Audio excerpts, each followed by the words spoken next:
ونتوكل عليه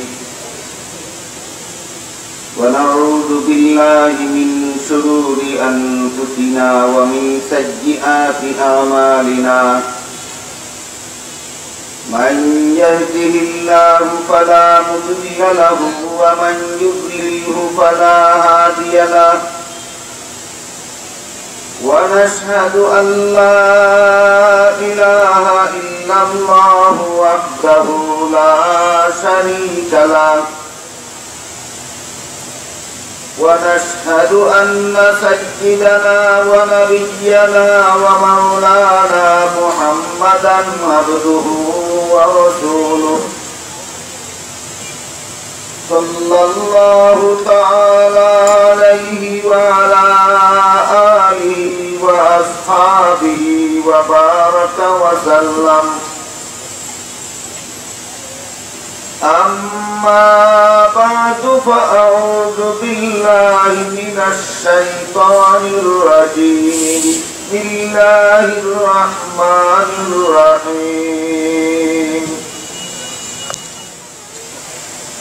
ربنا وابعث فيهم رسولا منهم يتلو عليهم آياتك ويعلمهم الكتاب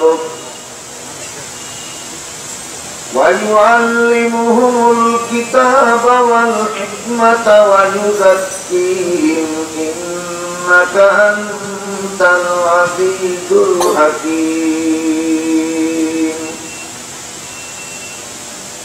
وقال رسول الله صلى الله عليه وسلم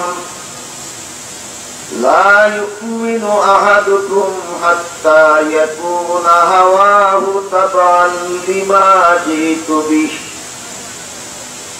أو كما قال عليه الصلاة والسلام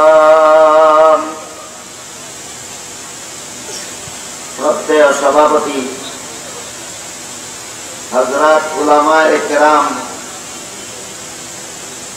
সম্মানিত সুধী সমাজ,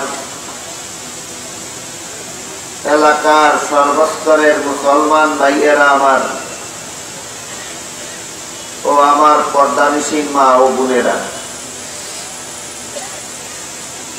ইন্তেজামিয়া কমিটির পক্ষ থেকে আপনাদেরকে একাধিকবার বলা হয়েছে বৃষ্টি বাদলের মধ্য দিয়ে অতি অল্প সময়ে এই সম্মেলনের আয়োজন করতে গিয়ে কমিটিরও খুব ভোগান্তি হয়েছে এবং আপনাদেরকেও বসার মতো,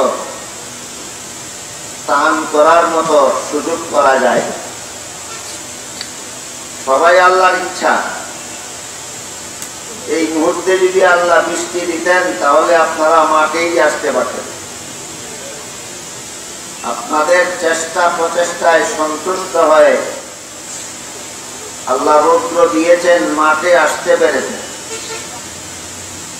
কাজেই রোদের দ্বারা কিছু কষ্ট হবে, আমার মনে হয় মাঠের উত্তর পার্শ্বে এবং পশ্চিম পার্শ্বে আপনারা যারা আছেন বসলে আপনাদের চেহারায় রোদ লাগবে না।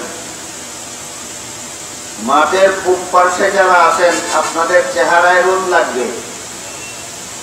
এই জন্য পূর্ব পার্শ্বে না দেখে আপনারা মাঠের উত্তর পার্শ্বে এবং পশ্চিম পার্শ্বে গেলে আপনাদের কষ্ট কম হবে, চেহারায় রোদ লাগবে না।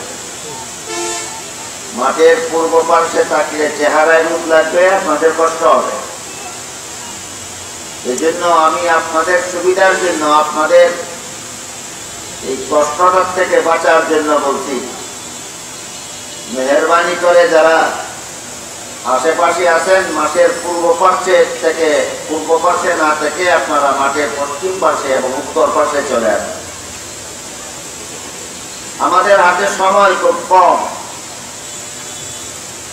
আসরের নামাজ ঠিক আজানের সময় না পরে আরো 15-20 মিনিট, আধা ঘন্টা পরে পড়লেও আমাদের হাতে ঘন্টা দেড়েকের বেশি সময় নেই।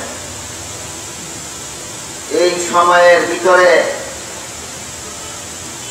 কিছু জরুরি কথা আমি আপনাদের খেদমতে তুলে ধরতে চাই। আপনারাও নিজেরা অনেক কষ্ট স্বীকার করে এসেছেন, যোগদান করেছেন। আমিও দারুণ অসুস্থ অবস্থায় আপনাদের খেদমতে হাজির হয়েছি।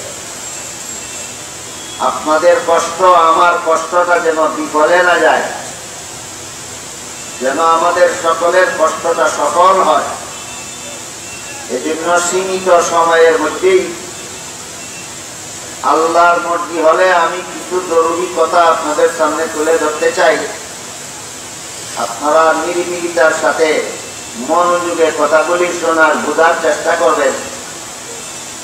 আল্লাহ আমাকে আপনাদের বুঝাবার মতো করে বলার, আপনাদেরকে বোঝার মতো করে শোনার তৌফিক দান করুন।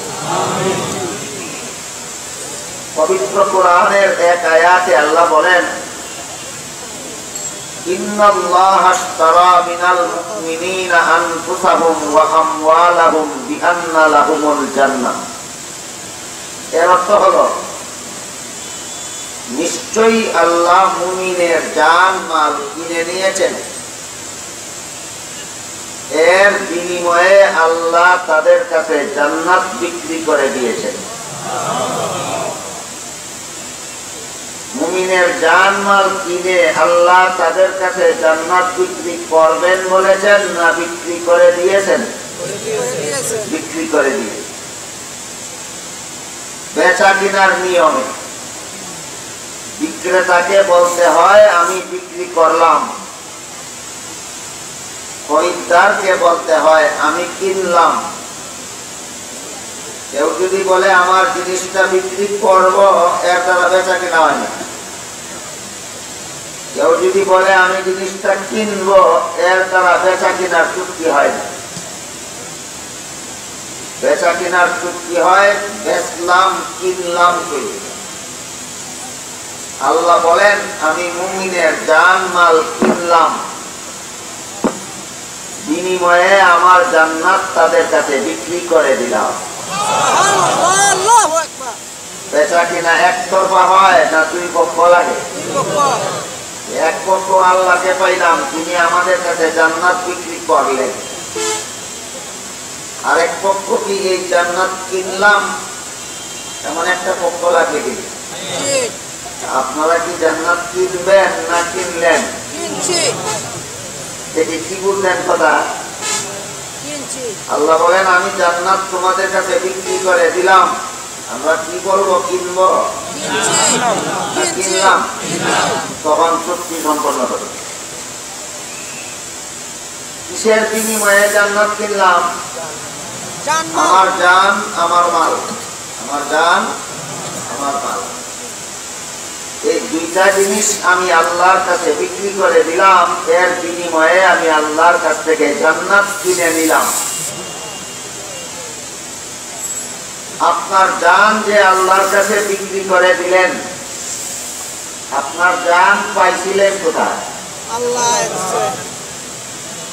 বলবেন আল্লাহর কাছ থেকে আল্লাহ দিছিলেন। কার জিনিসটা কার কাছে বিক্রি করলেন? আল্লাহর জিনিস আমার কাছে। আছে কি আপনাদের বাজারে এমন কোন মহাজন না যে নিজেই টাকা দিয়া বলে আমার দেওয়া টাকা দিয়া আমার দোকানের মাল কিনো? না, এমন দয়াল মহাজন জগতের আর কোথাও পাবেন না, একমাত্র আল্লাহ ছাড়া। আল্লাহু আকবার। আল্লাহ বলেন আমার দেওয়া দান আমার কাছে বিক্রি কইরা তোমরা জান্নাত কিনো। আমার কামাই করা জান না আল্লাহর দেওয়া জান? আল্লাহর দেওয়া জান। আল্লাহর দেওয়া জান আল্লাহর কাছে বিক্রি কইরা আমরা জান্নাত দিলাম। এমন অপূর্ব বেচা কিনা জগতের আর কোথাও। জান্নাত কেনার জন্য যে আল্লাহ দুটা পুঁজি দিয়েছেন, একটা হলো আমার জান আর একটা হলো আমার মাল। এই পুঁজিটাও আমার না, যার কাছে বিক্রি করবো তার দাম। জান যে আল্লাহর দান, এটা অনেকেই সহজে বুঝি। মাল যে আল্লাহর দান, এটা অনেকে বুঝে না। কেউ মনে করে আমি আমার ক্ষেতে ফসল ফলাইলাম, হাল চাষ করলাম, সার গোবর দিলাম, পানি সেচ করলাম, ফসল আমি ফলাইলাম, আল্লাহর দান কিভাবে হলো? আল্লাহর দান কিভাবে হলো এটা অনেক সময় মানুষ বুঝে না। এজন্য ফলন্ত ফসল আল্লাহ নিয়ে যায় বুঝার জন্য, যে তুমি বুঝো, তুমি ফলাইলা না আমি ফলাইছি। আল্লাহ অনেক সময় নিয়ে যায় কি জন্য? বুঝার জন্য, যে তুমি ফলাইছো না আমি ফলাইছি, একটু বুঝো। আল্লাহ পাক রব্বুল আলামিন পবিত্র কোরআনের আয়াতে বিষয়টা বুঝাইয়া বলেন, আআনতুম তাজরাউনাহু আম নাহনুদ যারিউন। হে কৃষকেরা, তোমরা ক্ষেতের মধ্যে ধানের বীজ, গমের বীজ ছিটাইয়া দাও, সেই বীজের মধ্যে অঙ্কুর গজাইয়া দেয় কে? আল্লাহ। অঙ্কুরের থেকে গাছ বানাইয়া দেয় কে? আল্লাহ। শিকড় সৃষ্টি করে দেয় কে? আল্লাহ। শিকড়কে মাটির নিচে পৌঁছাইয়া দেয় কে? আল্লাহ। এই শিকড়ের মধ্যে মাটির রস পৌঁছাইয়া দেয় কে? আল্লাহ। মাটির মধ্যে রস না থাকলে আসমান থেকে গাছে তুই পানি ঢাইলা দেয় কে? আল্লাহ। আবারও বলো, তোমরা করো না আমি আল্লাহ করি। আল্লাহ। সুতরাং আমাদের দানও আল্লাহর দান, আমাদের মালও আল্লাহ। আল্লাহ পাক রব্বুল আলামিনের প্রথম দয়া, তিনি আমাদেরকে জান দান করেছেন, আমাদেরকে মাল দান করেছেন। যাদেরকে আল্লাহ মাল খুব কম দিছেন, যে মালের দ্বারা পোষায় না, চলে না, বছর যায় না, তারা বিরক্ত হওয়ার কিছু না। একটু ধনীদের থেকে বেশি খুশি হওয়ার কথা। গরিবরা ধনীদের চেয়ে খুশি হওয়ার কথা কেন? হাদিস শরীফে রাসূল করিম সাল্লাল্লাহু আলাইহি ওয়াসাল্লাম বলেন, গরিবরা ধনীদের 500 বছর আগে জান্নাতে চলে যাবে। 500 বছর গরিব থাকবে, একটু বুঝে শুনে বলেন, 500 বছর গরিব থাকবে, 50-60 বছর গরিব থাকবে, 500 বছর আগে জান্নাতে যাবে। এই 500 বছর ধনীরা কি করবে? ধনের হিসাব দিব। ধনীরা আল্লাহরে ধনের হিসাব দিতে দিতে 500 বছর লাগবে। গরিবের ধনও নাই, হিসাবও নাই, 500 বছর আগে জান্নাতে গিয়ে বুঝে থাকবে। ধনীরা বেশি লাভবান না গরিবরা বেশি লাভবান? হ্যাঁ, গরিবরা বেশি লাভবান। এই জন্য যাদের ধন কম, যাদের খাওয়ায় পড়ায় বাড়ি ঘর বানানিতে বড়তে পুষে না, তারা আল্লাহর শুকরিয়া বেশি আদায় করণ দরকার। আল্লাহ ইচ্ছা করে আপনাদেরকে 500 বছর আগে জান্নাত পৌঁছাইয়া দেওয়ার জন্য ধন কিছু কম দিতে। আল্লাহর অনিচ্ছায় অ্যাক্সিডেন্ট কি হয়ে গেছে? আল্লাহর অনিচ্ছায়, আল্লাহর অজানা সত্ত্বে আপনারা গরিব হয়ে গেছেন। আল্লাহ ইচ্ছা করে গরিব বানাইছে। আল্লাহ কি স্বার্থ? আপনার স্বার্থ। আপনার 500 বছর আগে জান্নাত পৌঁছাইতো। আল্লাহ যাদেরকে গরিব বানায়, ইচ্ছা করে বানায়, তোমার ধনী 500 বছর আগে জান্নাতে পৌঁছাবে। এই জন্য বলছিলাম, ধন কম পাইয়া থাকেন, বেশি পাইয়া থাকেন, নিমক হারাম হওয়ার কারণ নাই। আমরা সবাই আল্লাহর শুকরিয়া আদায় করা দরকার। আল্লাহ আমাদের যাকে চাই দিছে, আল্লাহর শুকরিয়া আদায়। কিন্তু আমার জান যেমন ভাবে আমার কামাই করা নয়, যৎকিঞ্চিৎ মাল আমার আছে তাও আমার কামাই করা নয়। দুইটা জিনিসই আল্লাহর দান। আল্লাহ আমাকে এই দুইটা জিনিস দান করছে জান্নাত কিনার পুঁজি হিসাবে। দান আমি আল্লাহ তোমাকে দান করলাম, মাল আমি আল্লাহ তোমাকে দান করলাম। আমার দেওয়া জান মাল আমার কাছে বিক্রি করিয়া, হে মুমিন মুসলমানেরা, তোমরা আমার জান্নাত কিনে নাও।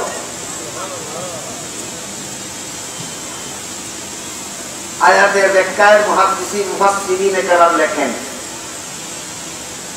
যার যে জিনিসের দরকার নাই সেইটা বেচে, আর যার যে জিনিসের দরকার আছে সেটা কিনে। বলেন, দরকারিটা বেচে না কিনে? বেদরকারিটা বেচে। আল্লাহ মুমিনের জান মাল কিনলেন, আর জান্নাত বেচলেন। এর দ্বারা আল্লাহ বুঝাইয়া দিলেন এই জান্নাতের আমার কোনো দরকার না, তোমাদের জানমালটা আমার দরকার। এই জন্য আমার দরকারিটা আমি কিনছি আর বেদরকারিটা বেচছি। এই ব্যাখ্যার মাধ্যমে মুফাসসিরিনে কেরাম বলেন আল্লাহর কাছে মুমিনের জানমালের মূল্য জান্নাতের চেয়েও বড়। আল্লাহর কাছে মুমিনের জানমালের মূল্য জান্নাতের চেয়েও বড়। এই জন্য বড়টা কিনছে, ছোটটা বেচছে।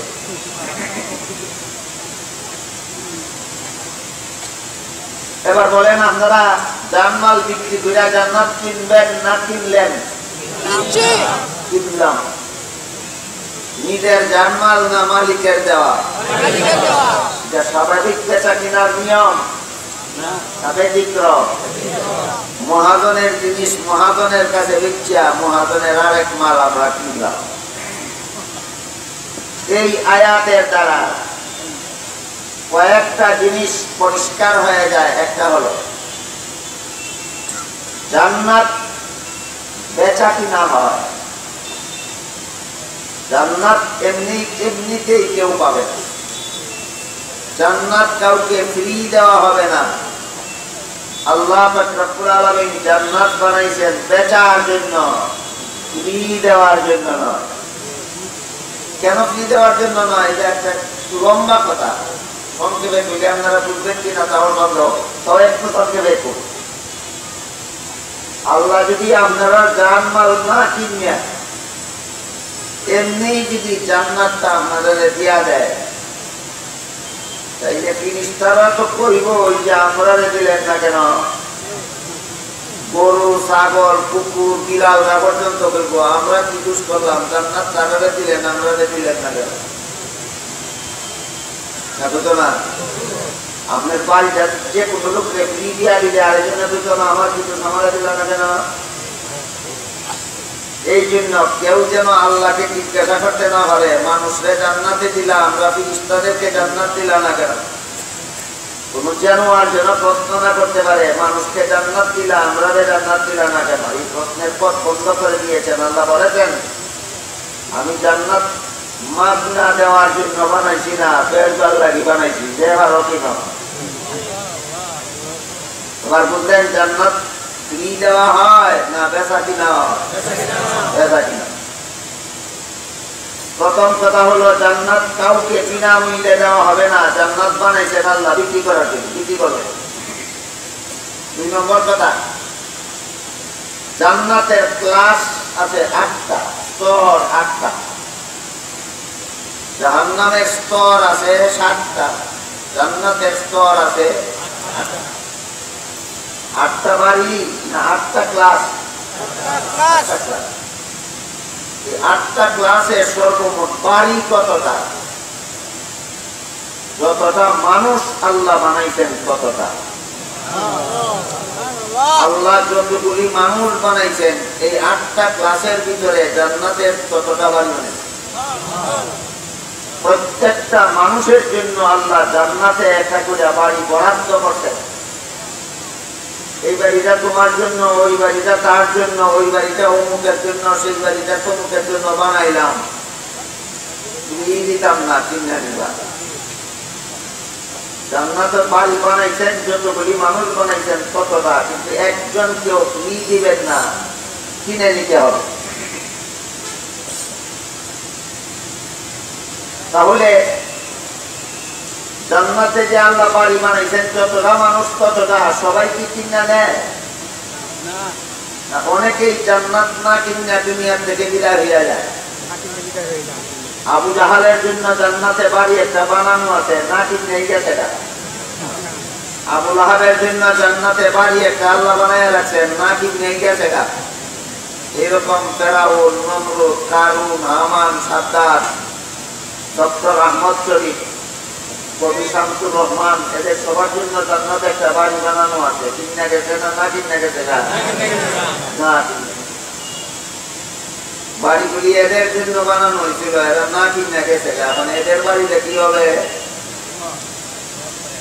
আল্লাহ পাক রব্বুল আলামিন বলেন উলাইকা হুমুল ওয়ারিসুন। হে মুমিন বান্দারা, তোমরা লাগি যে বাড়ি বানাইছি এই যদি তোমরা চিন্তা লাও, এটা যারার বাড়ি জান্নাতের বাড়ি না কিনে গেছে গা, তারার বাড়ি বলি আমি তোমরা দিয়া দিব পুনাস। তোমরাটা তোমরা কিনলে তারারটা তোমরা পাইবা পুনাস। একটা কিনলে আর একটা পুনাস পাওয়া যায় না, না কিনলে বুঝা লেবেন না। একটা কিনলে আর একটা পুনাস পাইবেন, না কিনলে পুনাস পাইবেন কি, না কিনলে তো বুঝতেই পাইতেন না।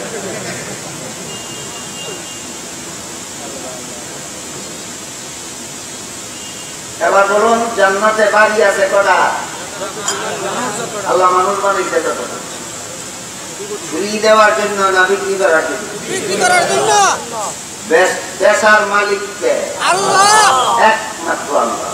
বেচার মালিক কে? আল্লাহ, একমাত্র।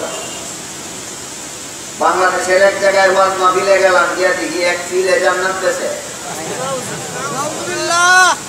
কয় কি মুড়ি দিয়ে কোরআনের ভাষায় বয়াত বলাবা, বয়াত মানি বেচা কিনা। কি বেচলা, কি কিনলা?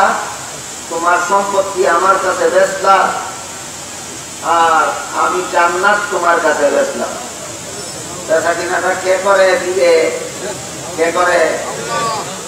এখানে দিলে একটা গরিব মেয়ে লোক পীরের কাছে মুড়ি দিচ্ছিল, মাত্র একটা জমিন আছে তার, এটা দ্বারা কোন রকম সংসার চলবে। মুড়ি তুলা দিলে কয় তুই জান্নাতে যাইতে পারছে না, তোর খেত আমার দলিল তুলে না দিলে বেরিয়ে জান্নাত হারানির ভয়ে দলিল তুলে দিচ্ছে, দিয়া বেরিয়ে বলে গেছে। এই জন্য বন্যাবিদ থেকে আপনাদের ইমান রক্ষার জন্য পরিষ্কার ভাবে বোঝা দরকার, যদিও জান্নাত বেচা কিনা হয়, পীরের বাবের নিয়মাধিকার আছে জান্নাত বেচতে না, বেচার মালিক একমাত্র আল্লাহ। মনে রাখতে হবে জান্নাত বেচা কিনা হয় কিন্তু বেচার মালিক একমাত্র আল্লাহ। বেচার মালিক আল্লাহ, একমাত্র বলতে হবে। জান্নাত বেচার মালিক একমাত্র আল্লাহ। 3 নম্বর কথা হলো, প্রথম নম্বর কথা জান্নাত বেচা কিনা হয়, 2 নম্বর কথা বেচার মালিক একমাত্র আল্লাহ, 3 নম্বর কথা হলো জান্নাতের খরিদ্দার কে? আল্লাহ বলেন মিনাল মুমিনিনা, শুধু মুমিনগণ। সমস্ত মানুষের জন্য জান্নাত বানাইছি। 3 বার লাইনে দাঁড়াও। মুমিনগণ জান্নাত কিনার খরিদ্দারের লাইনে দাঁড়াইছে। এদিনরা লাইনই নাই, এদিনরা লাইন। আমি ছোটবেলায় দেখি, আজকালের নিয়ম জানি না, রেল স্টেশনে গিয়া রেলগাড়ির টিকিট করতে লাইনে দাঁড়াইতে, লাইন আউট থাকলে টিকিট কেনার চান্স পাওয়া যায়। যে কোনো লোকে কিনতে পারো, কিন্তু কিনতে হইলে লাইনে দাঁড়াও। আল্লাহ বলেন সমস্ত মানুষের জন্য জান্নাত বানাইছি, কিনতে হইলে মুমিনের লাইনে দাঁড়াও। একমাত্র মুমিনদের কাতারে যারা দাঁড়াবে আমি তাদের কাছে জান্নাত বিক্রি করব, যারা মুমিনদের কাতারে দাঁড়াবে না তাদের কাছে জান্নাত বিক্রি করব না। 3টা কথা পরিষ্কার হইল। 1 নম্বর জান্নাত বেচা কিনা হয়, 2 নম্বর বেচার মালিক একমাত্র আল্লাহ, 3 নম্বর জান্নাতের খরিদ্দার শুধুমাত্র মুমিন মুসলমান। জান্নাতের খরিদ্দার শুধুমাত্র মুমিন মুসলমান। 4 নম্বর জান্নাত কিনার বাজার কোনটা?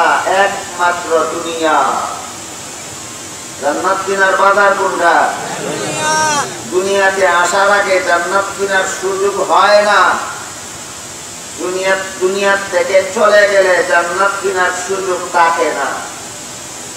আসার আগে সুযোগ হয় না, গেলে না সুযোগ থাকে না।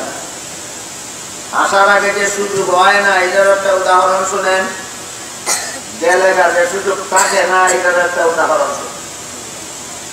জান্নাত কিনার বাজারও আইবার আগে 2 জন লোক গেছিল জান্নাতের ভিতরে। কলম গেছিল? কিনা গেছিল না কিনবার আগে?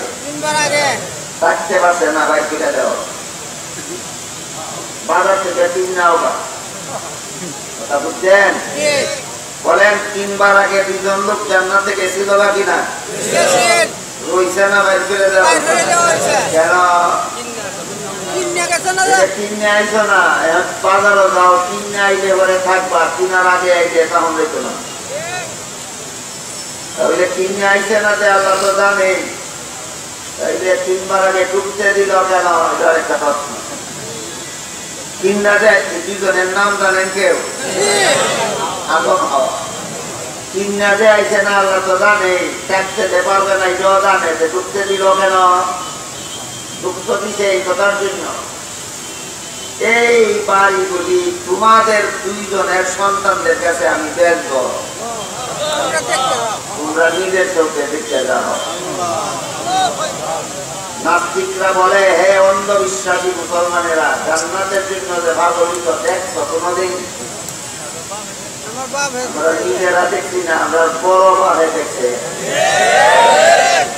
মানুষের বড় বাপ 2 জন, একজন আদম বংশগত বড় বাপ, আরেকজন মুহাম্মদুর রাসূলুল্লাহ সাল্লাল্লাহু আলাইহি ওয়াসাল্লাম রূহানী বাবাদের বড় বাপ।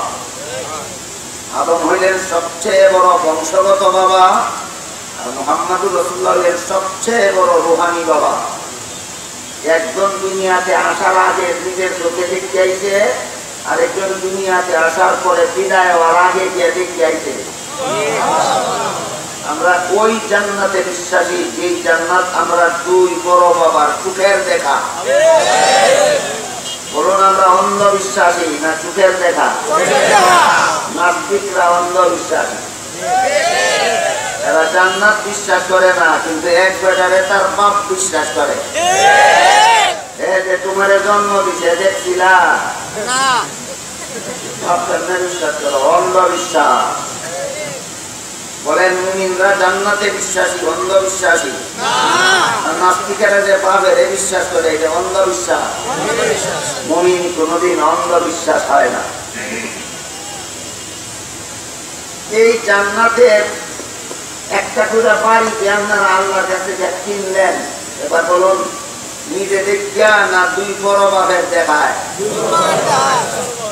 বললাম 2 বড় বাপে দেখছে। বাড়িটা কত বড়! হাদিস শরীফে আল্লাহ রাসূল বলেন, যে ব্যক্তি জান্নাতে সবচেয়ে ছোট বাড়ি পাইব, তার বাড়িটা হবে 10টা পৃথিবীর সমান। আর বাকিগুলি একটা থেকে আরেকটা বড়, আরেকটা থেকে আরেকটা বড়, আরেকটা থেকে আরেকটা বড়। বুঝে থাকলে বলেন, জান্নাতের সবচেয়ে ছোট বাড়িটা কত বড়? 10টা পৃথিবীর সমান।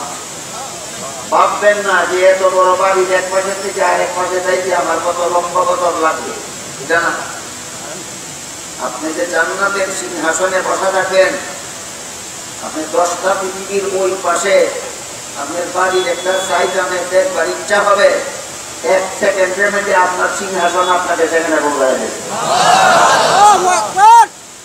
কাজেই বাড়ি বড় হইলে আশপাশ ঘুরে ফিরে দেখতে সময় লাগবে না, 1 সেকেন্ডেই হবে। এই জান্নাত সম্পর্কে আমাদের কথা, কয়েকটা কথা পরিষ্কার হইলে পরে আমার নামে ঘোষণা করা হচ্ছে সিরাতুন নবীর আলোচনা করতাম, ওটা পরে বুঝে আসবে, এই ভূমিকা বুঝলে পরে। জান্নাত সম্পর্কে প্রথম কথা হইল জান্নাত বেচা কিনা। 2 নম্বর কথা, জান্নাত বেচার মালিক একমাত্র আল্লাহ। 3 নম্বর কথা হইল জান্নাতের খরিদ্দার একমাত্র মুমিন মুসলমান। যে সমস্ত পীরেরা কয় যে কোন ধর্মের মানুষ আমার কাছে মুরিদ হইলে জান্নাতে যাইব, এরা ভণ্ড শয়তান। আল্লাহর রাসূল বলছেন মুসলমান ছাড়া কেউ জান্নাতে যাবে না। আল্লাহ বলেছেন মুমিন মুসলমান ছাড়া কারো কাছে জান্নাত বিক্রি করব না। কত নম্বর কথা গেল? 1 নম্বর জান্নাত বেচা কিনা হয়, 2 নম্বর বেচার মালিক একমাত্র আল্লাহ, 3 নম্বর জান্নাতের খরিদ্দার শুধুমাত্র মুমিন মুসলমান, 4 নম্বর জান্নাত বেচা কিনার বাজার কি? এটাকে কথা জিজ্ঞাসা করবো, বুঝে শুনে জবাব দিবেন, না বুঝলে চুপ থাকবেন। বুঝে শুনে জবাব দিবেন, না বুঝলে বর্তমানের দর্শন নাই, চুপ থাকবেন। আপনারা আছেন কোথায়? না আপনারা শুধু জান্নাত কিনার বাজারে, 4 নম্বরটা বুঝলেন না তো? জান্নাত কিনার বাজার একমাত্র দুনিয়া আছে তো, জান্নাত কিনার বাজারে। যেদিন জন্ম হয়েছেন জান্নাত কিনার বাজারে ঢুকছেন, যেদিন মরবেন জান্নাত কিনার বাজার থেকে বাই দিয়ে দেবে। বলেন আছেন কো? জান্নাত কিনার বাজার। এক ব্যক্তিরে তার পাশে বাজার হারাইছে, চাউল কিনে আনতো, বাচ্চা করতো, খাইতো, ঘুমাইতো। বাজার দিয়া সাপ না থানি দেখতে দেখতে চাউলের বাজার ভেঙে গেছে। হাজিয়াত ফিরে আইলো বাড়ি, আয়া দেখো মায়ে ভাত রান্না অপেক্ষা করে,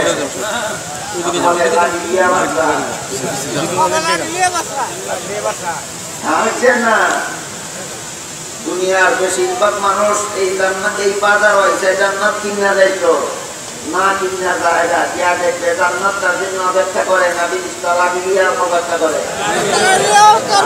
আসনের কথা না কান্দনের কথা বুঝেন ভালো।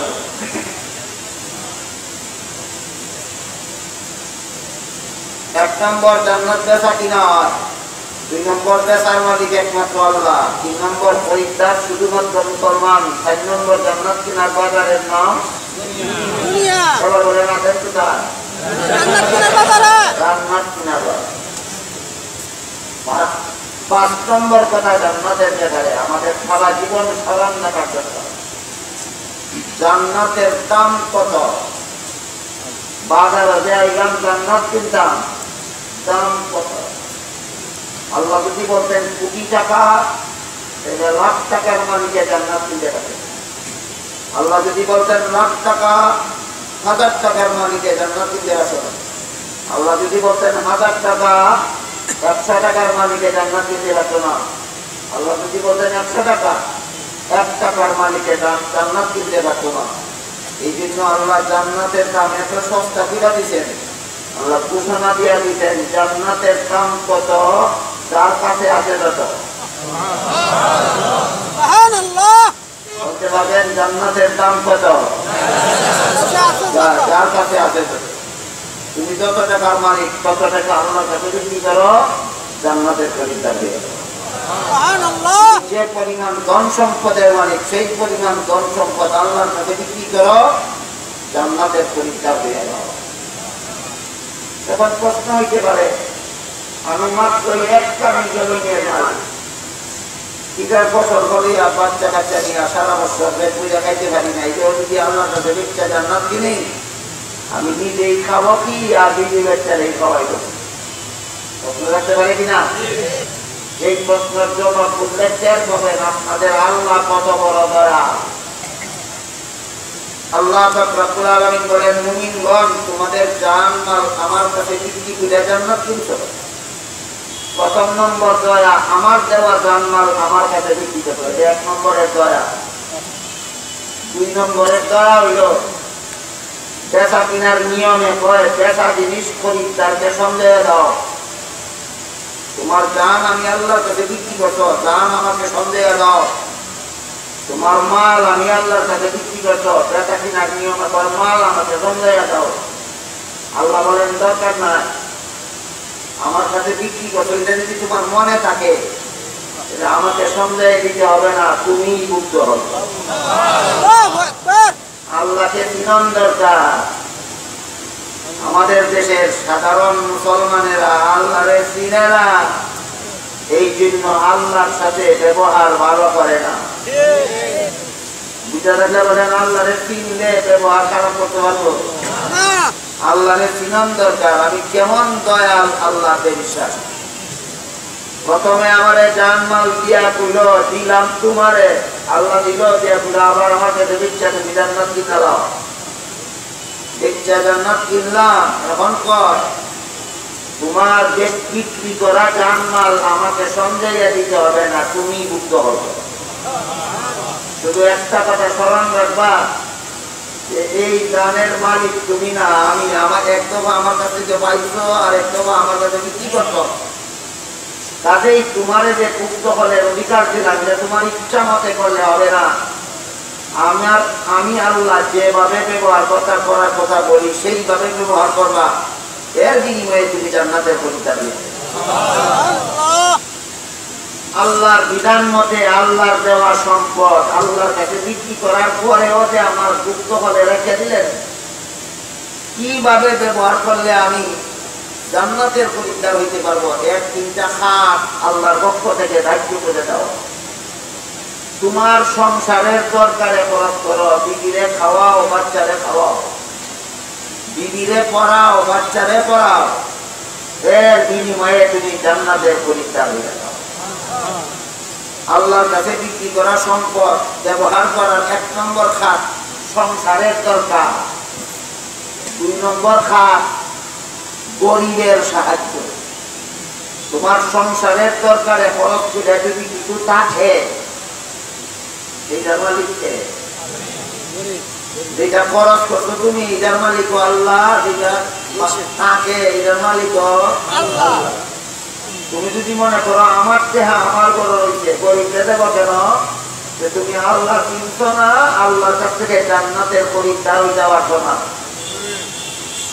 কাজেই আল্লাহর কাছে বিক্রি করা সম্পদের 1 অংশ সংসারে খরচ করো, এরপরে যদি থাকে যেটা খরচ করতো সেটার মালিক আল্লাহ, যেটা থাকে সেটার মালিক আল্লাহ। তখন আল্লাহ বলে যে সংসারের দরকারে খরচ করে যদি কিছু থাকে, সেখান থেকে তোমার প্রতিবেশী গরিবরে সাহায্য করো, দান করবা গরিবরে, এর বিনিময়ে তুমি জান্নাতের খরিদ্দার হয়ে যাবে।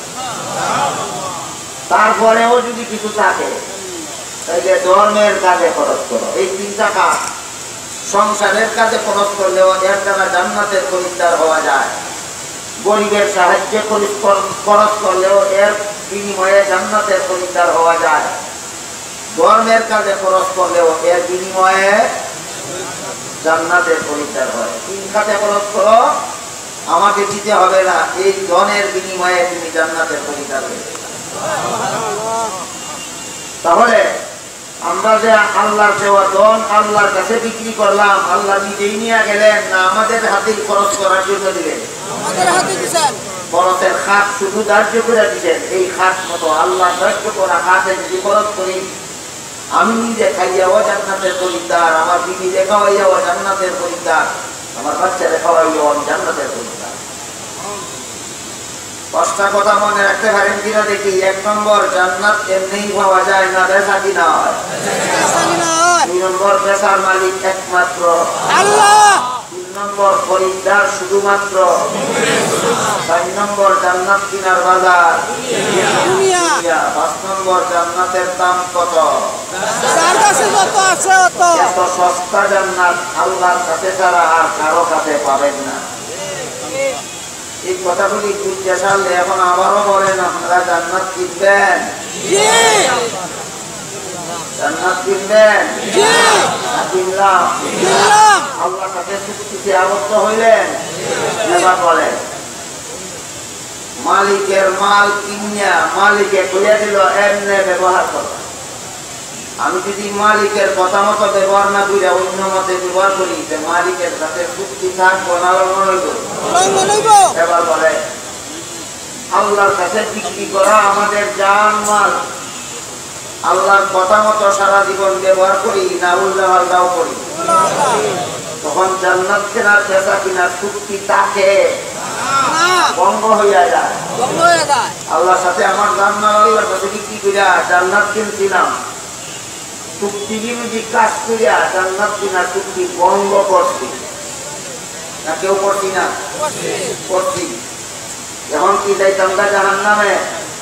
না চুক্তিটা নবায়ন করতে পারলে বাবা এক বুঝে না বলেন? আল্লাহর সাথে জান্নাত কিনার চুক্তি লঙ্ঘন করছি আমার ইচ্ছা মতো জানমাল ব্যবহার করি না? কেউ করছি না? জান্নাত কিনার চুক্তি তো গেছে ভঙ্গ হইয়া, এখন কি যাইতাম জাহান্নামে? না চুক্তিটা নবায়ন করতে পারলে বাবা?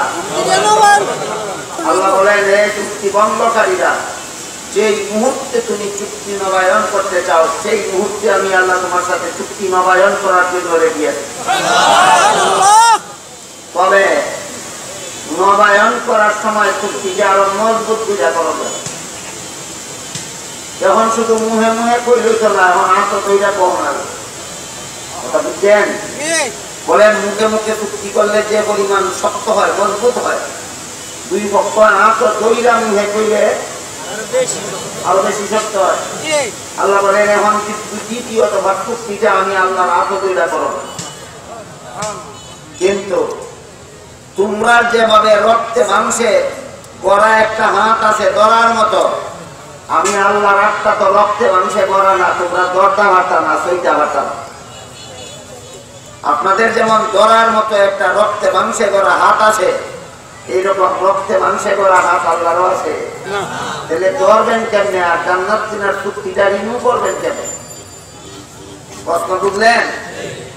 আল্লাহ পাক রব্বুল আলামিন বলেন যেহেতু তোমাদের মতো রক্তে মাংসে গড়া হাত আমি আল্লাহর নাই, আমার কুদরতি হাত আছে যেটা তোমরা ধরতে পারতো না। আর হাতে হাতে না দুইটা চুক্তি করলে চুক্তি আগের থেকে শক্তিশালী হয় না। এই জন্য আমি আল্লাহ আমার পক্ষ থেকে একজন উকিল বানাইয়া দিলাম, ওনারও রক্তে মাংসে গড়া হাত আছে তোমাদের হাতের মতো, তার হাত দুইটা রিমু করবা যে আমি আল্লাহর হাত দুইটা রিমু করা হবে। এমন আল্লাহ কোরআনের আয়াতে বলে ইন্নাল্লাযীনা ইউবাইউনাকা ইন্নামা ইউবাইউনাল্লাহ ইয়াদুল্লাহি ফাওকা আইদিহিম ফামান নাকাসা ফাইন্নামা ইয়ানকুসু আলা নাফসিহি ওয়ামান আওফা বিমা আহাদা আলাইহিল্লাহ ফাসায়ুতিহি আজরান আযীমা। হে রাসূল করিম সাল্লাল্লাহু আলাইহি ওয়াসাল্লাম, যারা আপনার হাতে ধরে বেচা কিনার চুক্তি করে কারা তো দেয়? আল্লাহরা তো ধর্মের কথা আছে, রাসূলেরা তো ধরতে গেল কেন? আল্লাহ কইছে, আমার আল্লাহ বলেন আমার তোমরা মতো রক্তে মাংসে ভরা হাত নাই, দরকার না। এই কারণে আমার পক্ষ থেকে রাসূল রে জান্নাত বেচার চুক্তিকরণের উকিল বানাইয়া দিলাম। আমার রাসূলের হাতে দুইটা বেচা কিনার চুক্তি নবায়ন করবা, যে আমি আল্লাহর হাতে দুইটা চুক্তি নবায়ন করা হবে। ইয়াদুল্লাহি ফাওকা আইদিহিম, এরা যখন আপনার হাতে ধরে বেচা কিনার চুক্তিটা করার জন্য, এদের হাতের উপরে আমি আল্লাহর কুদরতি হাতে বাঁধা বুঝে থাকতে বলুন, আমাদের মতো রক্তে মাংসে করা হাত আল্লাহর নাই। এই জন্য জান্নাত বেচা কিনার চুক্তি নবায়ন করার আর কোনো ব্যবস্থা নাই। ব্যবস্থা আল্লাহর রাসূল, যখন তো রাসূল দুনিয়াতে নাই, এখন কি করবেন? এখন কি করবেন? এই যে বুঝার মতো ব্যাপার, এইটা বুঝতে গেলে সিরাতুন নবী বুঝতে হবে। এইটার সাথে এই প্রশ্নের জবাবের সাথে সিরাতুন নবীর সম্পর্ক। এই মর্মে আমি আপনাদের সামনে পবিত্র কোরআনের যে আয়াত তিলাওয়াত করেছিলাম, সেখানে আল্লাহ বলেন রব্বানা ওয়াবাস ফীহিম রাসূলাম মিনহুম ইয়াতলু আলাইহিম আয়াতিক وَيُعَلِّمُهُمُ الْكِتَابَ وَالْحِكْمَةَ وَيُزَكِّيهِمْ إِنَّكَ أَنْتَ الْعَزِيزُ الْحَكِيمُ। রাসূল করিম সাল্লাল্লাহু আলাইহি ওয়াসাল্লামের জন্মের কয়েক হাজার বছর আগে ইব্রাহিম আলাইহিস সালাম তার ছেলে ইসমাঈল আলাইহিস সালামকে নিয়ে কাবাগরের নির্মাণ কাজ সমাধা করিয়া আল্লাহর কাছে পিতা পুত্র মিলে কতগুলি দোয়া করেছিলেন। এক পর্যায়ে তারা বলেছিলেন, হে আল্লাহ, আমি ইব্রাহিম আর আমার ছেলে ইসমাঈলের বংশধরদের মধ্যে আখিরি জমানার নবী জন্ম দিয়া পাঠাও। তখন এই দোয়া কবুল হয়ে গেছে। এই জন্য আল্লাহ আখিরি জমানার নবীকে কুরাইশ বংশে জন্ম দিয়া পাঠাইলেন। কারণ কুরাইশ বংশের লোকেরাই হলো তারা দুইজনের নেক্সট জেনারেশন, তারা দুইজনের পরবর্তী বংশধর। তাদের দোয়া মতে আল্লাহ আখিরি জমানার নবীকে কুরাইশ বংশে জন্ম দিয়া পাঠাইলেন।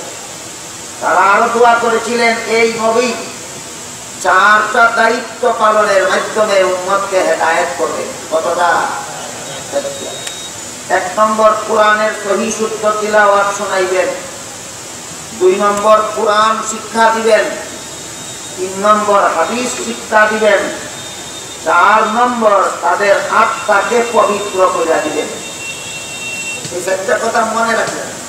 4টা কথা মনে রাখলে আপনারা সিরাতুন নবীর অংশটুকু বোঝা সহজ হবে। ইব্রাহিম আলাইহিস সালাম ছেলে ইসমাঈলকে নিয়ে যে আল্লাহর কাছে আমাদের নবীর জন্মের কয়েক হাজার বছর আগেই দোয়া করলেন, কত দায়িত্ব পালনের মাধ্যমে নবী তার উম্মতকে হেদায়েত করবেন। 1 নম্বর কোরআনের সহি তিলাওয়াত শোনাবেন, 2 নম্বর কোরআন শিক্ষা দিবেন, 3 নম্বর হাদিস শিক্ষা দিবেন, 4 নম্বর উম্মতের আত্মা পবিত্র করে দিবেন। এই 4টা দায়িত্ব মনে রাখুন সামনের কথা বোঝার সুবিধার জন্য। বলুন আখির জামানার নবী উম্মতকে হেদায়েত করার জন্য দায়িত্ব কতটা? 1 নম্বর কোরআনের তিলাওয়াত শুনাইবেন, 2 নম্বর কোরআন শিখাইবেন, 3 নম্বর হাদিস শিখাইবেন, 4 নম্বর আত্মা পবিত্র করে। 30 বছরের জীবন ইতিহাসে এই 4 দায়িত্ব পালন করেছে। এটাই সিরাতুন নবীর শিক্ষা। যদি কেউ কোরআনের সহি তিলাওয়াত শুনাইতে পারে, সিরাতুন নবীর শিক্ষা গ্রহণ করতে পারে। যদি কেউ কোরআন শিক্ষা দিতে পারে, সিরাতুন নবীর শিক্ষা গ্রহণ করতে পারে। যদি কেউ হাদিস শিক্ষা দিতে পারে, সিরাতুন নবীর শিক্ষা গ্রহণ করতে পারে। যদি কেউ মানুষের আত্মা পবিত্র করে দিতে পারে, সিরাতুন নবীর শিক্ষা গ্রহণ করতে পারে। কোরআনের তিলাওয়াতও শিখলো না, কোরআনের বিধানও শিখলো না, রাসূলের তরিকাও শিখলো না, আত্মা পবিত্রকরণও শিখলো না, সিরাতুন নবীর শিক্ষা গ্রহণ করতে পারলো না। বুঝে থাকতে বলুন কত কাজের মাধ্যমে সিরাতুন নবীর শিক্ষা গ্রহণ করতে হয়? 4টা। কোরআনের সহি তিলাওয়াত খবরকে শোনাইবার জন্য নিজে শিখতে হবে, কোরআন খবরকে শিখাইবার জন্য আগে নিজে শিখতে হবে, হাদিস খবরকে শিখাইবার জন্য আগে নিজে শিখতে হবে, আর অপরের আত্মা পবিত্র করার জন্য আগে নিজের আত্মা পবিত্র করতে হবে। কটা দায়িত্ব? আমরা আল্লাহর সাথে জান্নাত বেচা কিনার চুক্তি কইরা গুনার মাধ্যমে চুক্তি লঙ্ঘনের মতো কাজ করে থাকি। কি করলে জান্নাত কিনার চুক্তি লঙ্ঘন হয়? গুনাহ করলে। কি করলে? গুনাহ করলে জান্নাত কিনার চুক্তি লঙ্ঘন হয়। আল্লাহ রাসূল হাদিস শরীফে বলেন, আল্লাহ কুল্লুকুম খাত্তাউন, তোমরা যারা মুমিন না তোমরা সবাই গুনাহ করো। বলেন আমরা কে গুনাহ করেন না? সবাই গুনাহ করে। তো গুনাহ করলে কি হয়? জান্নাত কিনার চুক্তি লঙ্ঘন হয়। আল্লাহ নবায়ন করার জন্য থেকে নবায়ন করার জন্য রাসূলকে উকিল বানাইছেন। মনে আছে কথা? এখন তো রাসূল দুনিয়াতে নাই, আল্লাহর সাথে জান্নাত বেচা কিনার চুক্তিটা নবায়ন করব কারা? তো জড়িয়া এই রাসূলের এই 4 দায়িত্ব কিয়ামত পর্যন্ত যারা পালন করবেন তারা নায়েবে রাসূল ওয়ারাসাতুল আম্বিয়া, তাদের হাতে জড়িয়া। রাসূলের অবর্তমানে কিয়ামত পর্যন্ত রাসূলের এই 4 দায়িত্ব যারা পালন করে যাবেন তারাই সত্যিকারের অর্থে নায়েবে নবী ওয়ারাসাতুল আম্বিয়া, তারাই সত্যিকারের অর্থে খাঁটি পীর। একদিকে তারা ওয়ারাসাতুল আম্বিয়াও, অপরদিকে তারা খাঁটি পীর। কাজেই যেই লোকে কোরআনের সহি তিলাওয়াত জানে না সে পীর দাবি করলে পীর হবে না, বন্ধ। যেই লোকে কোরআন অপরকে শিখাইতে দূরের কথা নিজেই শিখে না সে পীর না, বন্ধ। যেই লোকে অপরকে হাদিস শিখাইতে দূরের কথা নিজেই শিখে নাই সে পীর না, বন্ধ। যেই লোকে অপরের আত্মা পবিত্র করবে দূরের কথা নিজের আত্মাই পবিত্র করে নাই সে পীর নয়, বন্ধ। এই কথাগুলি জানলে, বুঝলে, মনে রাখলে আপনাদের ঈমান আমল ধ্বংস করতে পারবে না কোনো ভণ্ড পীরে। পীর খাঁটি পীর হয় কত গুণের দ্বারা? একজন মানুষ নায়েবে নবী হয় কত গুণের দ্বারা? 4 গুণ যার মধ্যে নাই সে যেমন নায়েবে নবী হতে পারে না, 4 গুণ যার মধ্যে নাই সে খাঁটি পীর হতে পারে না।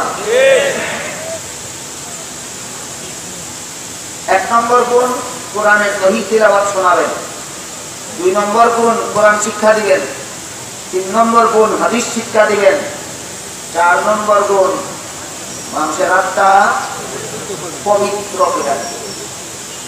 আত্মা কেমনে অপবিত্র হয় এই যদি না বুঝি আত্মা কেমনে পবিত্র হয় সেটা তো বুঝতেই আসবে না। এই জন্য আগে বোঝন দরকার আত্মা কেমনে অপবিত্র হয়। যত গুনার কাজ আছে মানুষের জীবনে, প্রত্যেকটা গুনার কাজের দুইটা দুইটা ফলাফল আছে। একটা গুনার মজা আর একটা গুনার সাজা। আমি এমন ভাবে বলতে চাই যাতে আপনারা সবাই বুঝেন। যদি সর্বস্তরের মানুষ এখানে না থাকতো, 1.5 ঘন্টা না দিয়ে আমি 1.5 মিনিটে কইতাম ওলামায়ে কেরাম বুঝে নিতে। শুধু আলেমদেরকে বুঝাইলে তো হবে না, আপনাদের সবাইকে বুঝতে হবে। এই জন্য আমি এমন ভাবে বলতে চাইছি যাতে সবাই বুঝতে পারে প্রত্যেকটা গুনার কাজের দুইটা দুইটা ফলাফল আছে, একটা মজা আর একটা সাজা। বলুন বুঝলেন কিনা? প্রত্যেকটা গুনার কাজের ফলাফল কটা? একটা মজা আর একটা সাজা। গুনার কাজের মজাটা খুব ছোট, মজাটা খুব, সাজাটা বিশাল। এই কথা না বুঝলে আত্মা কেমনে না ভাগ হয় আর আত্মা কেমনে ভাগ হয় এটা বুঝে আসবে। শুধু আপাতত বুঝবার আগে স্মরণ রাখুন প্রত্যেকটা গুনার কাজে দুইটা দুইটা ফলাফল আছে, একটা মজা একটা সাজা। গুনার মজাটা খুব ছোট, সাজাটা অনেক বড়। এর এক দুইটা উদাহরণ কইলে আমি আশা করি নিশ্চয়ই আপনারা বুঝতে পারবেন ইনশাআল্লাহ। ভিন্ন পুরুষ ভিন্ন নারীকে রূপের দৃষ্টিতে দেখা গুনামি। ভিন্ন পুরুষ ভিন্ন নারীকে লোভনীয় দৃষ্টিতে দেখা গুনাহ, ঠেকা বশত দেখা গুনাহ না। ডাক্তার যদি, পুরুষ ডাক্তার যদি নারী রোগীর চিকিৎসা করতে হয়, তাহলে যেটুকু না দেখলে চিকিৎসা করা যায় না সেটুকু দেখতে পারে। এটা লোভের দৃষ্টিতে দেখে না ঠেকা বশত, এইটা গুনাহ। ভিন্ন পুরুষ ভিন্ন নারীকে লোভের দৃষ্টিতে দেখা গুনাহ। এটার দুইটা ফলাফল আছে, একটা মজা একটা সাজা। ভিন্ন পুরুষ ভিন্ন নারীকে লোভের দৃষ্টিতে এক মুহূর্তের জন্য দেখলো, কতক্ষণের মজা? এক মুহূর্তে, এক মুহূর্তের জন্য দেখলো, এক মুহূর্তের মজা। হাদিস শরীফে আল্লাহর রাসূল বলেন তার চোখে হাসরের মাঠে জ্বলন্ত সীসা ঢেলে দেওয়া হবে। জ্যান্ত মানুষের চোখে সীসা আগুন দিয়া জ্বালাইয়া চোখ ডাইলা দিলে এক মুহূর্তের জন্য সাজা হইল, এক মুহূর্তের সাজা। বুঝছেন গুনার মজা কত ছোট আর সাজা কত বিশাল। বরং ভিন্ন নারী দেখার মজা ভোগ করছিল কত বছর? 1 সেকেন্ড। সাজা 50,000 বছর হাসরের মাঠে জ্বলন্ত সীসা চোখে নিয়ে দাঁড়িয়ে থাকতে হবে। গুনার মজা যে খুব ছোট আর সাজা যে অনেক বড়, বিষয়টা বুঝতে পারছেন? আরেকটা উদাহরণ দিই। ফজরের আজানে ঘুম ভাঙলো মুসলমানের, ঘুমের মজার লোভে বিছানা ছাড়লো না, ফজরের নামাজ পড়লো না। ফজরের সময় কতক্ষণ থাকে? 1 ঘন্টা, 1.5 ঘন্টা, 1.5 ঘন্টার বেশি না। কত ঘন্টার ঘুমের মজার লোভে ফজরের নামাজ পড়লো না? 1.5 ঘন্টা। 1.5 ঘন্টার জন্য জাহান্নামে যাবে না 2,88,00,000 বছরের জন্য? 1.5 ঘন্টার ঘুমের মজার লোভে ফজরের নামাজ পড়লো না, 2,88,00,000 বছরের জন্য জাহান্নামে যাবে। ফজরের নামাজ না পড়ার মজা কতক্ষণ? সাজা। বলেন গুনার মজা বড় না সাজা বড়? গুনার মজা আর সাজার ব্যবধানটা কি 19-20?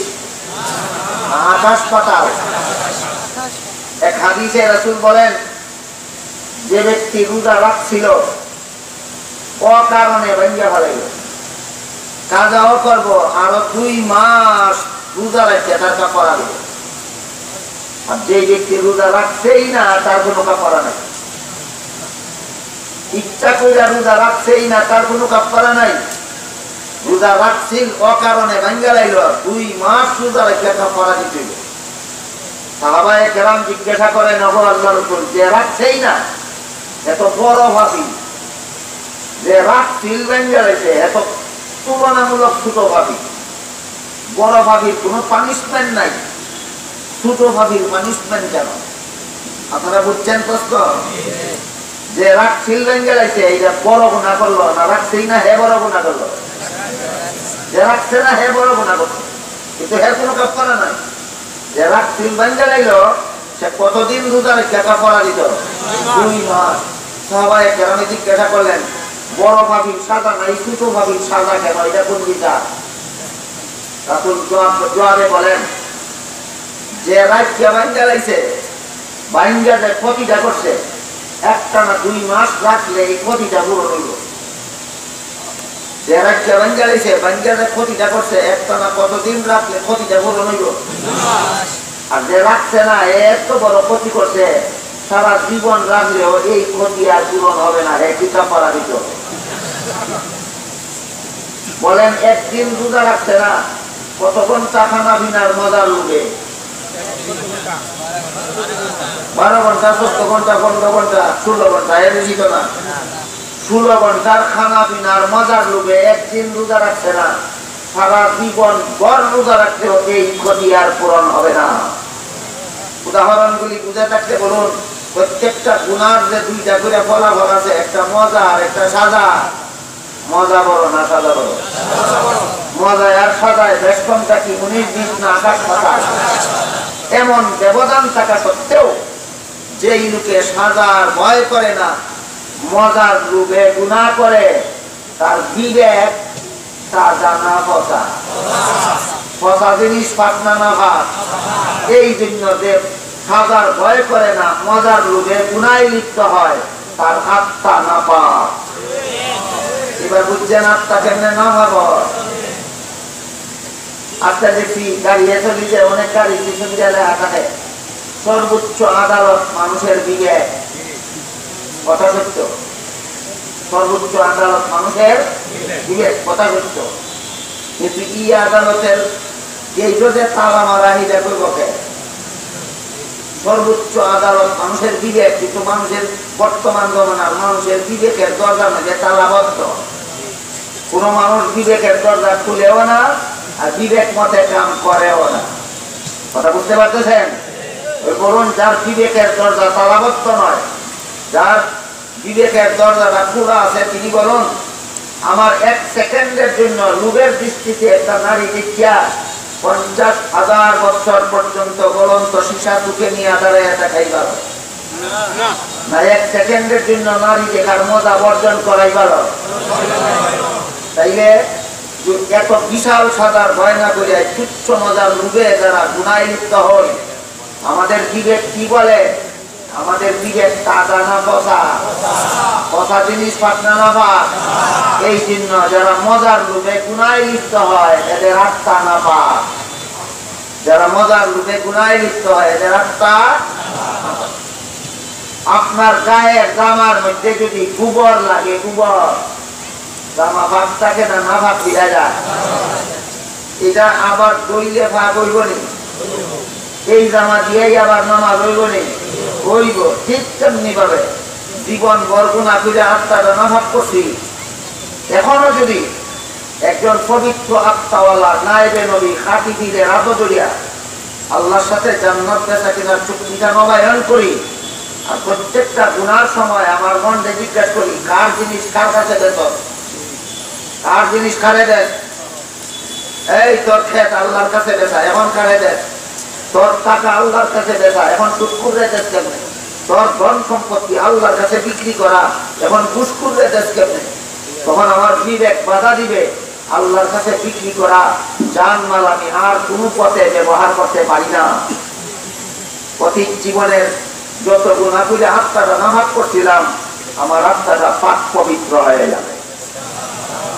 এই কাজটা আমারে করাইয়া দিবে কোন ফিরে? যার নিজের আত্মাই না ভাই, যার নিজের আত্মা ভাই।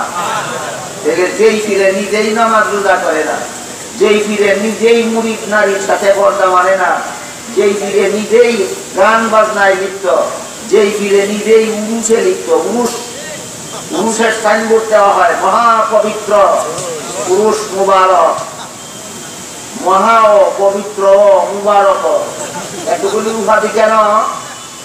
এই মহাপবিত্র উরুস মুবারক নামের অনুষ্ঠানে শুধু পুরুষ যায় না নারীও যায়? পর্দা কইরা না বেপর্দা হইয়া? হালাল না হারাম? এগুলির আত্মা ভাবনা না ভাত ইয়া গান গায় কিনা? আত্মা ভাবনা না ভাত বাজনা বাজায় কিনা? আত্মা ভাবনা না ভাত মদ গাঞ্জা খায় কিনা? আত্মা ভাবনা না ভাত এতগুলি নাফাক আত্মা আনাফাক করার মতো আস্তানারে মহাপবিত্র উরুস মুবারক কয় কেন? যে বোঝার জন্য আপনাদেরকে একটা উদাহরণ দেব, যদি আপনারা আমার কথা বুঝেন। মাছ শিকার করে যত ভাবে এর মধ্যে একটা পদ্ধতি আছে, বড়ি বাইয়া মাছ শিকার করে। বড়ি চিনেন? বড়শি। বড়শি কাঁটাওয়ালা বড়শি মাছের মুখের সামনে এমনি দেয় না মজার আদার দিয়া ডাকিয়া দেয়? মাছে কাঁটাওয়ালা বড়ি বুঝিয়া গিলে না মজার আদার বুঝিয়া গিলে? গিললে পরে টের ভাই এটা আদার না, এটাই আমার মরণ ভাব। যেমন ভাবে মাছ শিকারী কাঁটাওয়ালা বড়ি মাছরে দেখাইলে গিলাইতে পারবে না, তেমনি ভাবে এই সমস্ত ভণ্ড ফিরেরা এতগুলি হারাম কাজ যে হয় আপনারা দেখাইলে উরুস করতে পারবে না। এই জন্য মহা পবিত্র মুবারক শব্দের আদার দিয়া আপনারা কাঁটাওয়ালা বড়ি গিলায়।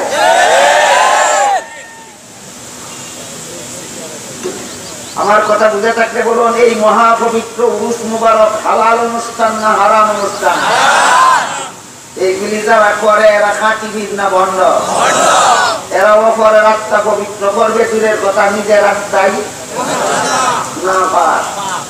এটার উদাহরণ হইল আপনার গায়ের জামার মধ্যে যে কুবর বর ছিল, দইয়া পরিষ্কার করলে তো আবার মা বলবনি না, হইতো না। কিন্তু পরিষ্কার পানি দিয়া দমন লাগবো না বড়দের বেসাব দিয়া। গুনাগুরা যে আত্মা নাবাদ করছেন, যে ভাগ করার মতো পবিত্র পানি হইল কামেল ভিড়, আর বন্ড ভিড় হইল বড়দের বেসাব। আপনার গুনাটা হইল কুবর আর বন্ড ভিড় হইল বড়দের পেশাব। যেমন ভাবে বড়দের পেশাব দিয়া কুবর ধুইলে ভা হয় না, না মাথা রসরায়, তেমনি ভাবে বন্ড ভিড়ের কাছে মরে ধইলে আত্মা পবিত্র হয় না, আত্মার অপবিত্রতা রসরায়। এক বন্ড ভিড়ে একদিন আমারে কই, হুজুর আপনারাও ভালো কাম করেন, আমরাও ভালো কাম করি। আমরা কোরআন বুঝাইয়া মানুষের মনটা নরম করে দেন, আমরাও গান বাজনা করিয়া মানুষের মনটা নরম করে দেন। মনটা নরম করণই আসল কাম, দিয়ে দেন হারে। আমরা কোরআন বুঝাইয়া মানুষের মন নরম করে দেন, আমরা গান বাজনা করিয়া মানুষের মন নরম করে দিই। মন নরম করাই আসল কাজ। কেমনে করলো এটা দেয় আর ব্যাপার না। আমি কইলাম তাহলে ঠিক আছে, চিরা সুখ না খাইলে ভালো সুবিধা হয় না নরম করে খাইলে সুবিধা হয়? কি বলেন? টিউবওয়েলের পানিটা ভিজাইলেও নরম হয়, মুখটা ভিজাইলেও নরম হয়, কোনটা খাইলে কম? বলেন নরম করাটাই আসল কাজ না হালাল করাটাই আসল কাজ? এই যে হইল বন্ড ভিড়ের যুক্তি, নরম করাই হারাম পথে নরম করে দিতে চায়। আর আলেমদের কাম হইল হালাল পথে আপনাদের মন নরম করিয়া আপনাদের জান্নাতের খরিদ্দার বানাইতে চায়।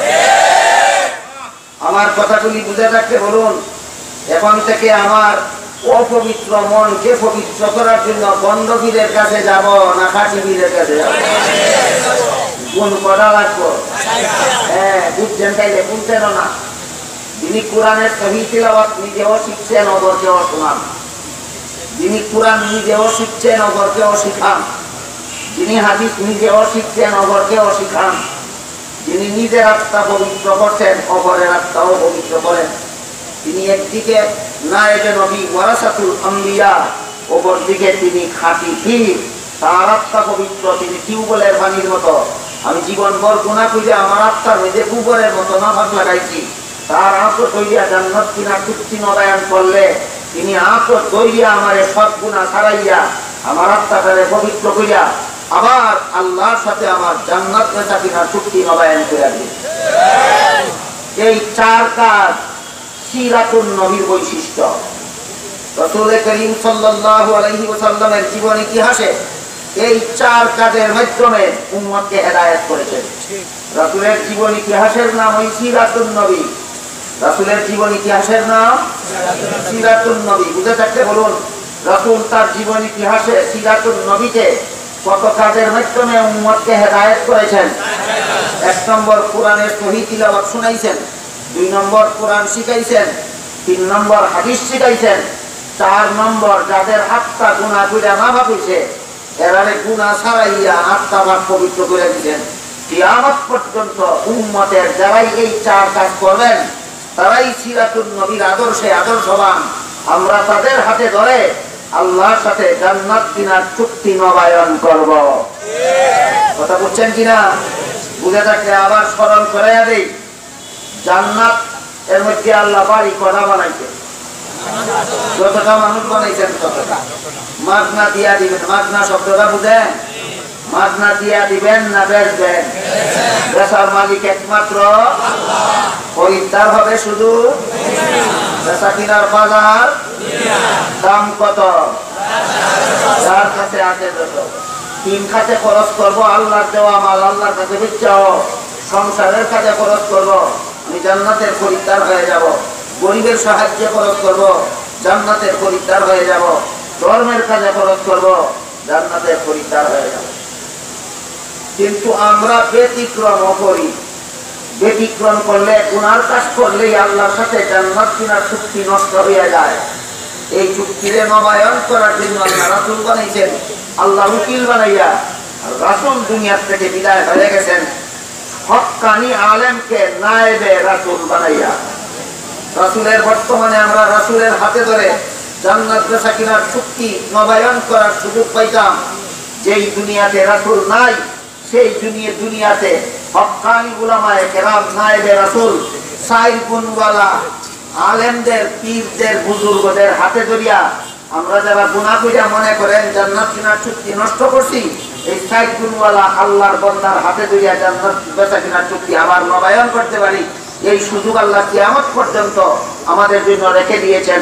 আল্লাহ আপনাদের আমাদের সবাইকে এই সুযোগ গ্রহণ করার মাধ্যমে নিজের জীবনে সিরাতুন নবীর আদর্শ ফিট করার তৌফিক দান করুন। সবাই বলুন আমিন। সুবহানা রাব্বিকা রাব্বিল ইজ্জাতি আম্মা ইয়াসিফুন ওয়া সালামুন আলাল মুরসালিন ওয়ালহামদুলিল্লাহি রাব্বিল আলামিন।